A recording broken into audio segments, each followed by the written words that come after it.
Majina ni Professor Saul Namango.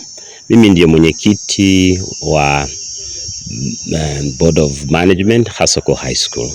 The reason why we are meeting today with as a full board of governors or full board of management of Hasoko High School or Hasoko Senior School is because we had a problem last week Friday where one of our dormitories was banned in the evening at about 7-8 p.m. and we had to send our learners back home so that we find out what happened, why it happened. We were also talking about how to prevent it from happening and when we can bring back our learners. Hivi the DCI bado wanaendelea investigations, so wamepeleka samples katika laboratory yao ya government, samples kutoka kwa hiyo crime scene. Kwa hivyo hatujajua exactly ni kwa nini moto ulianza, exactly hatujajua.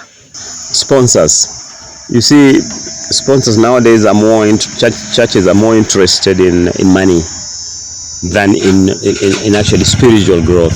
They talk about spiritual growth, but when you listen carefully, it's about money.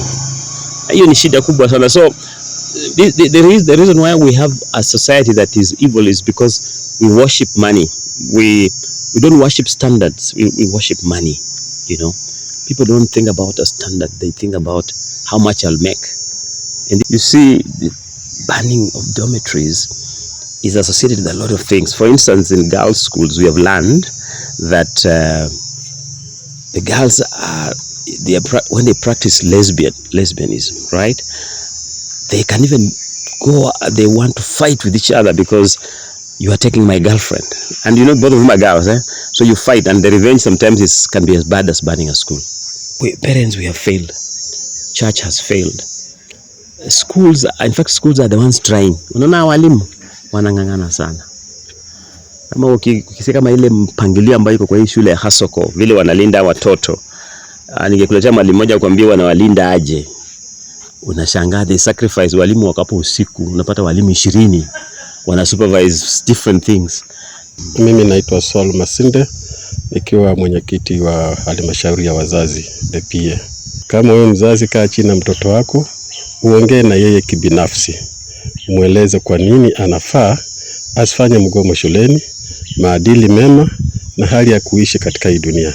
Lakini ukisema tunachapa yeye kiboko, utakuwa na yeye, labda hata anaweza chinyonga. Watoto anatoka kwa jamii. Kila mtoto ako na mzazi ama mlezi. Ni mzuri wewe kama mlezi, kama mzazi, kaa chini na mtoto wako muongeleshe. Kwa sababu kama kila mtu anaweza ongelesha mtoto wake na mtoto akuwe na maadili mema, hatutakuwa na changamoto ya shule kufungwa kwa ajili labda kuchomwa au migomo. Asante.